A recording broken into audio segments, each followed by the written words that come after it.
Welcome everyone to the Thursday edition of Fair Territory. I'm Ken Rosenthal here with Alanna Rizzo. And Alanna, as always, we have much to discuss. Surprising teams, controversial plays. We saw one last night. And yeah, we have to discuss as well another major injury. Yeah, I hate to see it because this is a guy that could have easily been in the Hall of Fame. Perhaps Ken, he still will be. Before we get to that, though, make sure you guys load up your questions in the chat for Grillin Ken. We're going to get to that segment in just a moment. But before we do that, Ken, let's talk about what you're talking about in the lead. And it seems like a fallen angel. No question, Alanna. And the news that Mike Trout requires knee surgery was crushing to everyone involved. Most of all, Trout, of course, the Angels, fans, the sport, you name it. And I remember back in spring training, I interviewed him for Fox, and he talked about how excited he was to become the player he was in those MVP years. He wanted to get back to that. He felt he was close to getting back to that. And yes, he had heard the noise, people saying, this guy doesn't want to win. He just wants to stay in Anaheim. And he told me it fuels me even more.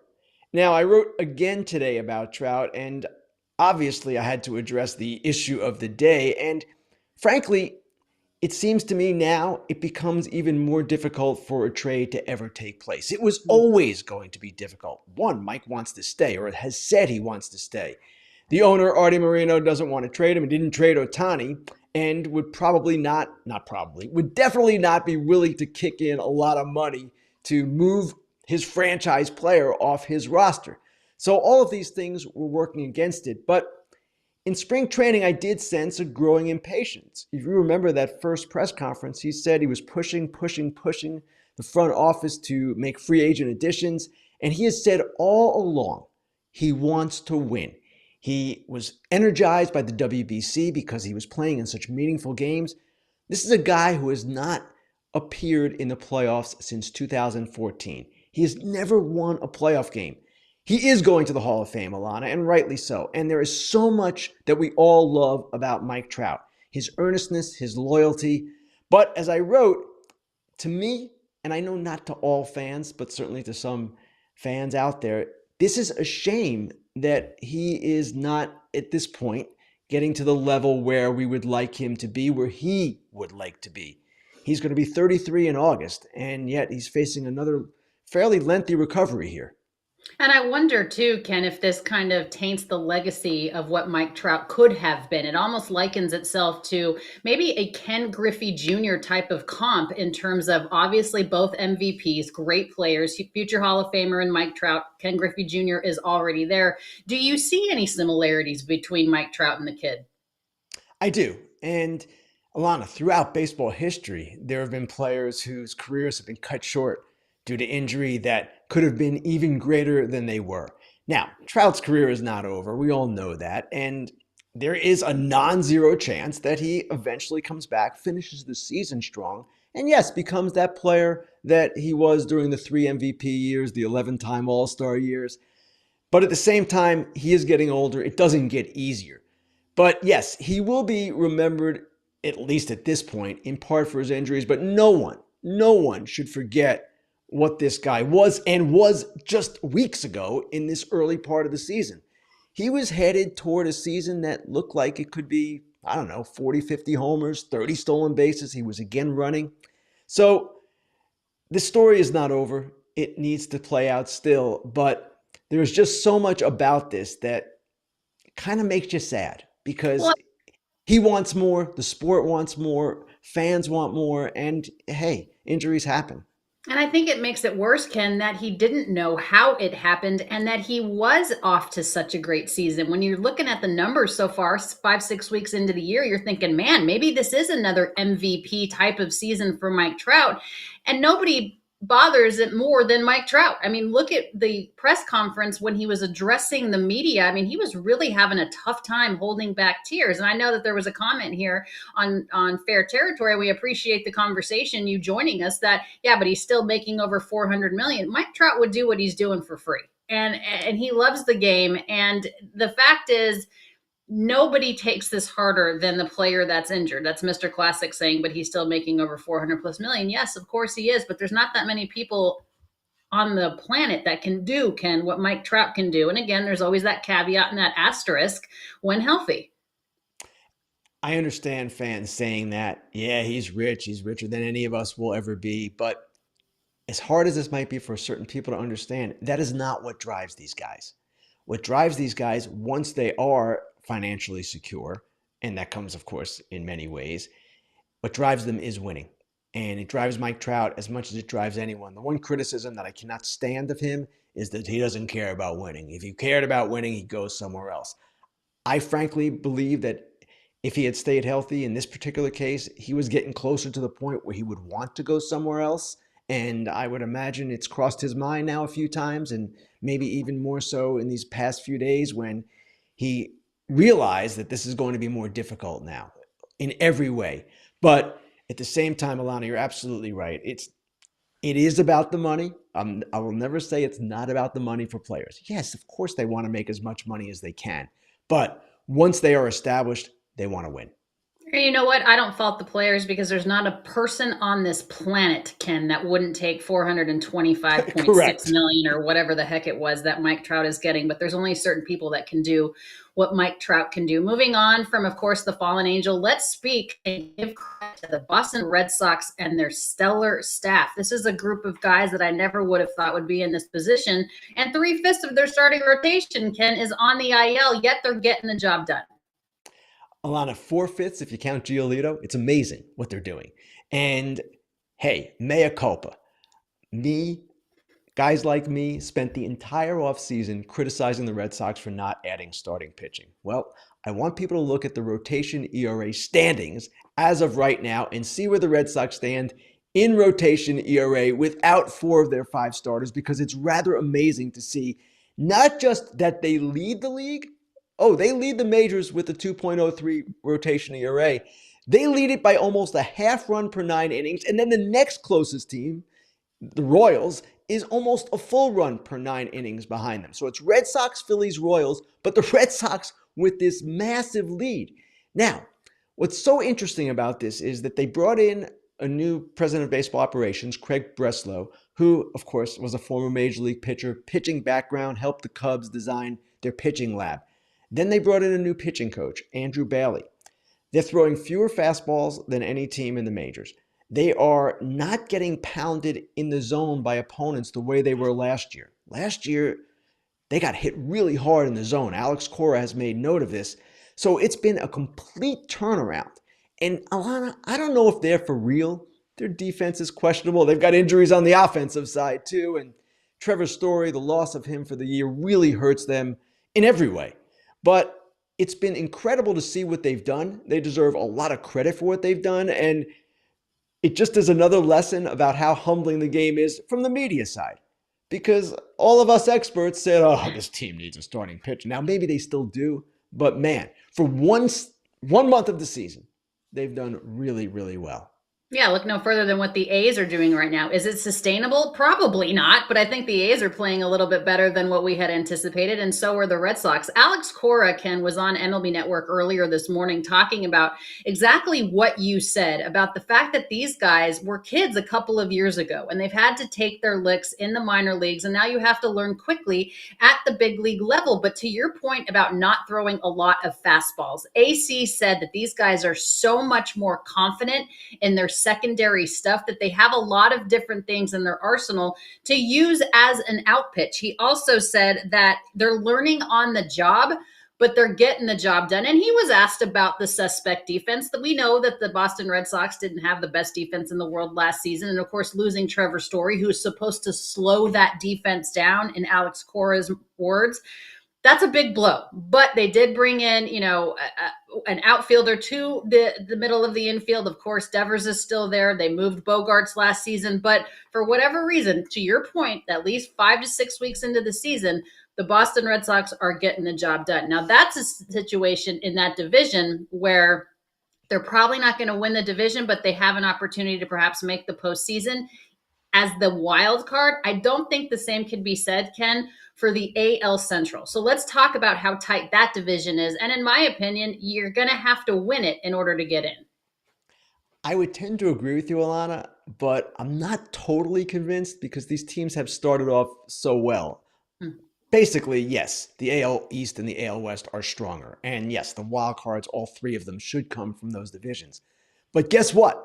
There is only one division right now with four teams above 500, and they're not all playing the White Sox every day. One division, and we're talking about the AL Central. The Guardians, this start is remarkable, one of the best in franchise history. You've got the Royals, one of their best Aprils, the Tigers, the same, then the Twins, who have won 10 straight. I don't know how sustainable this is for any of them, but let's look at where these teams rank in terms of ERA with regard to the major leagues, because this is really interesting, and I think this is telling. In the major leagues right now, the ERA leaders, teams: fourth, Detroit Tigers; fifth, Kansas City Royals; sixth, Cleveland Guardians. Three AL Central teams in the top six. And then the Twins are 17th. They're lagging behind in that regard a little bit.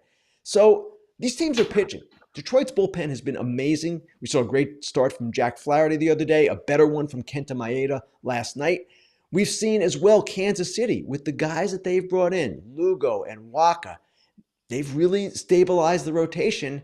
They are pitching in a much better way than they have before. They've got one of the great players in the game in Bobby Witt Jr. These teams, I don't know how good they are in the long term. I don't know if they're 85 win teams or 80 win teams, but they're much more competitive than in the past. And what is so refreshing, not just for fans of those teams, but for the entire sport, is to see these teams actually come to a level now where you can say, okay, they're for real. They're not a joke. And I'm talking specifically about the Royals and Tigers because the Guardians and Twins have competed for years. And I do like the fact, you know what, there's a lot of parity, it seems, particularly in the AL Central, and you want competitiveness. You don't want a situation, Ken, where it's evident that one team is going to dominate year in and year out, like the Dodgers have done in the NL West, like the Rangers, well, really more the Astros have done in the AL West. But I don't want to throw cold water on what the Minnesota Twins have done lately. I've been very impressed with what the Guardians have done under new manager Stephen Vogt, but let's not throw cold water on the fact that the Twins are on a 10-game win streak. Now, it does come at a loss with Byron Buxton having to leave the game yesterday with an apparent knee issue. It looks like he's going to have an MRI, which is a bummer because he's obviously back hitting this year and playing defense, and who knows if he's going to be on the IL again. But it's not the Twins' fault, Ken, that they had to play the Chicago White Sox and that they played the Los Angeles Angels. I mean, you have to beat the teams in your division. It just so happens that the White Sox are having a terrible year and they are down this year, but that's not the Twins' problem. That's not Rocco Baldelli's problem. And no one's going to say, hey, well, it's just, it's, oh, you've only beat the White Sox, you've only beat the Angels. So be it. That's the schedule. You play the teams that you're given, and they've shown that they can put a winning streak together. And they're only 3 games out of the division lead at this point because of that. Right, and they've had some injuries too, like every team. I'm with you, Alanna. You got to beat the teams in front of you. And there are teams that don't always do that. Every year we see a team miss the playoffs and think, man, if we had only beaten these dregs a little bit harder, we would have been in a better position. And that is definitely the case. So with the Twins, yes, it's been an easier schedule, no question about it. The White Sox are terrible. The Angels aren't much better, but they have done what they've needed to do. I want to make one more point on the Guardians before we move on. What is so interesting to me, it's almost like the Red Sox situation with their pitching. Their offense last year was a mess. A lot of contact guys, but they really weren't doing much offensively. They went into spring training, we've talked about this before, with a new philosophy. Let's hit the ball hard. Let's not worry so much about contact. Let's hit it hard. Suddenly, they're among the league leaders in runs scored. They've got the kid Manzardo ready in AAA. He's going to help them at some point. It's just really fascinating to see what they've done under their first-year manager, Stephen Vogt, and to see if they can sustain it. Kwan had an amazing game last night. Naylor has emerged as a star. Jose Ramirez is who he is, one of the great players in the game. So I'm excited to see how this all transpires with the AL Central, and I cannot remember, Alanna, the last time I said that. Let me ask you this question, because this is a discussion I had earlier today on High Heat on MLB Network. If you look at Stephen Kwan's numbers, Ken, pretend his name was not Stephen Kwan. Pretend his name was Aaron Judge. Would you put him in the AL MVP conversation? The reason I take away the name is because my colleague said, it's only May 2nd. I'm not putting him in that conversation yet. Let's see what the Guardians are doing in August. I said if it was Aaron Judge, you wouldn't care that it was May 2nd because you would still put him in that conversation because those are the numbers and he's Aaron Judge and he plays for the Yankees. Stephen Kwan is playing out of his mind right now. Is it a fair conversation to have with him in the MVP talk? Absolutely. And it is fair right now to say he is an MVP candidate. Now, it's only May, whatever, and we know that the season has 5 months left. And we also know that you can argue their most valuable players long term will be Ramirez and Josh Naylor. At the same time, Kwan, offensively, defensively, base running, all three things he excels at. And he is just a cool player. I've loved him from the moment he dominated that spring training a couple of years ago. Contact guy, plays the game right, has a great feel for what needs to be done at any given time in the game. So, yeah, he's a legitimate MVP candidate. I don't care what his name is. You just put his numbers up there and you look at what he's accomplished, and he's in that conversation on May 2nd. Absolutely. Triple double, a beautiful game saving ending double play catch in the outfield, plays great defense. Stephen Kwan is an MVP right now, even though it is May 2nd. All right, continue to get your questions in. Load up that chat for Grillin Ken. And Ken, we actually have a question for you. We're going to start first with your favorite ballpark giveaway. Of course, there's always a lot of shenanigans, a lot of fun things going on at the ballpark to get folks out. People set their schedules based on promotional giveaways. So what's one of your favorites? I'm not a collector, so I don't really have a great opinion here, but the bobbleheads seem to really get people excited. And that's what you see with people lining up at stadiums early, waiting for those. So I would say a bobblehead. All right. Is there any other type of promotion? You had mentioned like a disco demolition night on our production call. Well, Tell me about that one. well, Disco Demolition Night. Now, this was a different kind of promotion. 1979, disco was in full force and a very popular music movement, but one that was also unpopular in some respects. And the White Sox had a promotion at the old Comiskey in which, between games of a doubleheader, they blew up disco records. And you see what happened in the screen there below. Well, a riot happened, essentially. The field was trashed. They had to forfeit the second game, the White Sox did. And it was just a big mess. This was a Bill Veeck promotion, the late Bill Veeck, one of the great promoters in the game. It didn't go all that well, but it always stands out to me as one of the most hilarious things that ever happened. No one really got hurt. Just had to forfeit a game, that's all. Yeah, those crazy hippies, Ken Rosenthal. I tell you what, Bill Veeck. When I think of Bill Veeck, I think of the Ivy, of course, at Wrigley Field. I am not a collector either, but there's one going on right now that I absolutely would love to have. It's because of the London series between the Mets and the Phillies that's upcoming. Mr. Met is inside of a London Classic phone booth. It's absolutely adorable. So anybody out there listening, oh, there it is. Anyone out there listening, please make sure that you grab one of these bad boys for me because it's fantastic. My dog who's barking right now even wants He one. wants it. She does. She's like, let's go. Let's go. All right.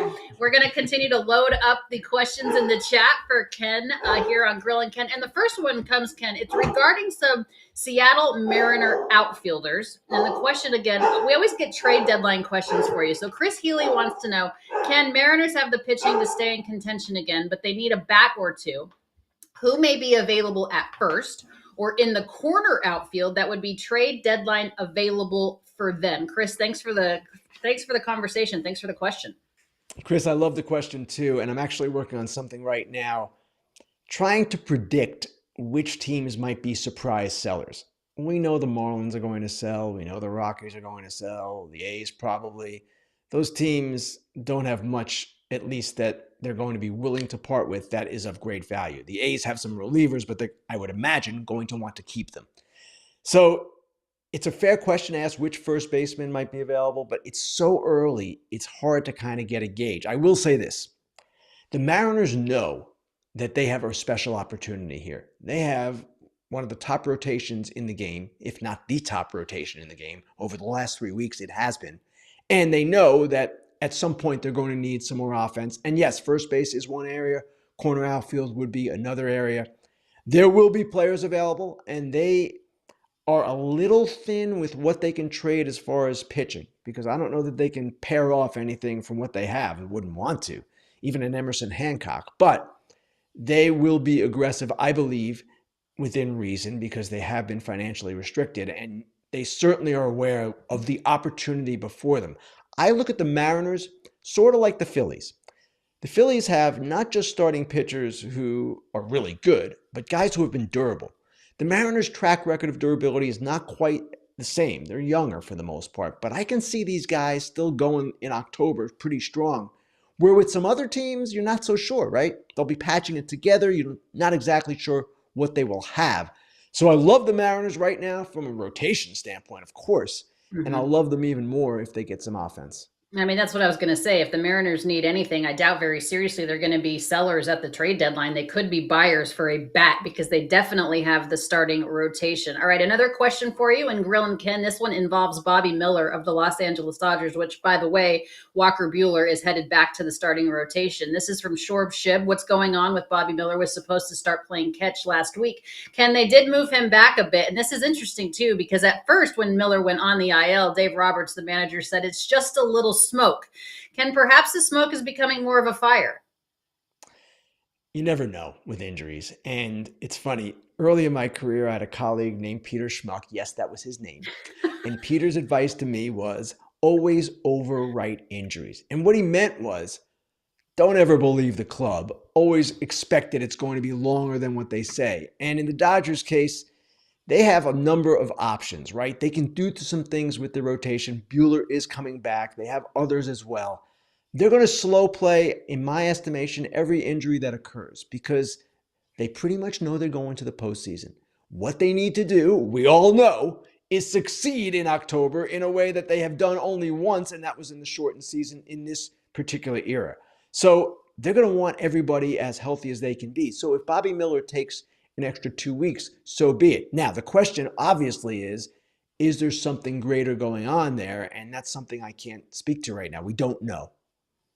Yeah, it's an interesting question. I know that they're thrilled to be able to get Walker Bueller back. Of course, you don't know exactly what you're going to get coming off his second Tommy John surgery, but it will be good to have Butane back in the rotation. It is time now for a super chat. We always appreciate you guys getting involved in the conversation here. This is from PABLDI 19, Podlid 19, I guess. I can't say that right, but why do MLB games start earlier every year? I assume this is a question and not a complaint, although I don't know based on the tone of the question. They start earlier because of the fact that games were going too long for quite some time, right? And teams and the league became conscious of getting fans home before a ridiculous hour. They're starting earlier now in many cities and getting done even earlier. So you'll see perhaps certain East Coast games or even West Coast games end at 9:30 local time. Not a bad thing, folks. It enables people to actually get a night's sleep before they go to work the next day. So that was the motivation, though, just getting people in at a more reasonable hour.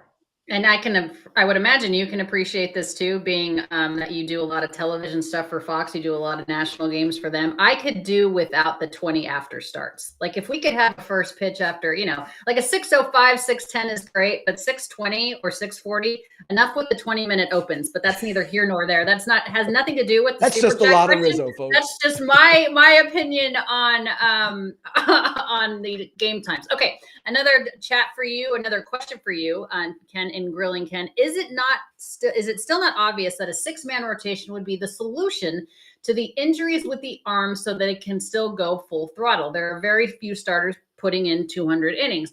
Interesting take there. I'm interested to hear your take on it, Ken. I'll give you my opinion. I would say there is not one solution to the injury problem. It's a multifaceted issue. It's going to require a multitude of solutions. Going to a six-man rotation, yes, that would certainly reduce the workloads on your starters, but most teams don't even have six that they would trust to do that. And you can look back 20, 30, 40 years, guys were pitching in a five-man rotation and before that in a four-man rotation, and injuries didn't seem to be as prominent as they are today. So I don't know that spacing these guys out more and pitching them less frequently is the answer. It might be one answer, but there is so much involved here that I just can't put it on one thing. Yeah, Garish, thanks for that question. I think a lot of it too, Ken, is I think it starts with again, to your point, it's multifaceted, but it could be because kids at 10, 11, 12, 13, 14, 15 years old are trying to throw 100 miles an hour and the body just can't take that. I mean, the body is made to do a certain thing.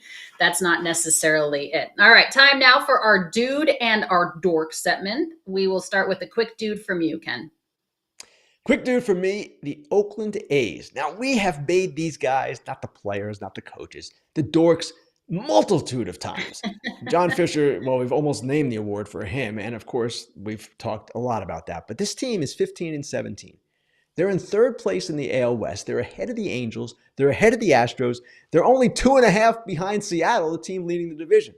Are they going to win the AL West? No, they're not going to win the AL West. But give that organization, the baseball aspect of that organization, a lot of credit for refusing to give in to the circumstances and for continuing to compete. I know it's their job. That's what they have to do, but they've done it at a much higher level than in the past. They've got a little bit more interesting pitching than they have had in the past, and good for them. I think we've seen this movie before about a team's owner who wants to sell the team and get him out of Dodge, and the team refuses to lose.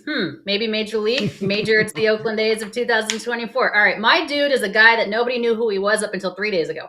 Matt Hilton with Blue Sky Pest Control is the beekeeper, the guy that saved us all at the Diamondbacks-Dodgers game at Chase Field with that bee colony that delayed the game. He lived up this moment, Ken. He ends up throwing out the ceremonial first pitch before the game even starts, and he is having a blast. He was at his kid's Little League game.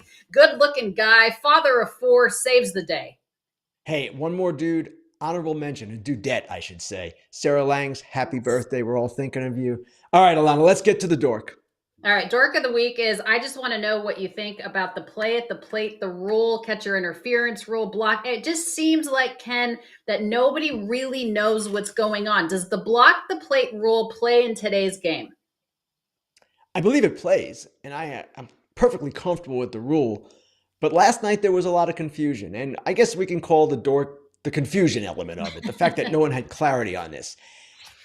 The play was obviously close from a safe out perspective. But also the question became, okay, was this a block? And because Amaya, the catcher, had his foot on the plate, the Mets believe, hey, there was a memo sent out, foot on the plate, that's that, violation. Should have been safe, tie game. I spoke with people at MLB this morning, though, and they clarified for me what this was.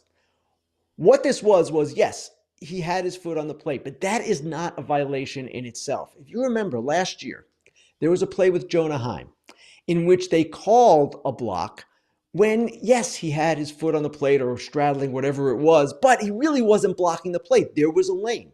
So basically what MLB has told the replay officials is use common sense. If there is a lane, no matter how he's set up, if the guy can get to the plate, no violation.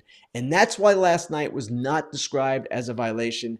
It actually was the right call in the league's estimation. They've apologized for certain things over the years, but they're not apologizing for this one. If anything, they think they got the Heim call wrong last year. So the confusion is understandable. We were all confused, but watching it live, Alanna, I thought Alonso did have a path to the plate and that there was not a block. Ron Darling said the same thing on the SNY broadcast. Common sense, no block.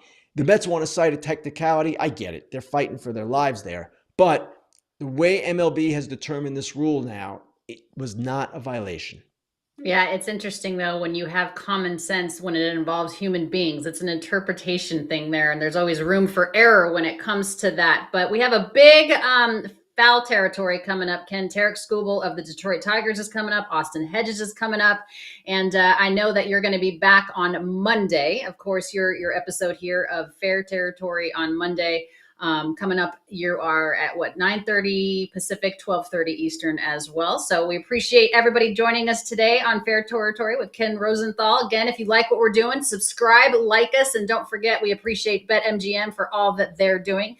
And you can get involved as far as BetMGM is concerned. How to get this offer in 4 easy steps. It's easy, guys. Download the BetMGM Sportsbook app on iOS or Android, or visit BetMGM.com. Sign up and deposit at least $10 into your BetMGM Sportsbook account. account, place your first wager, and receive up to $1,500 back in bonus bets.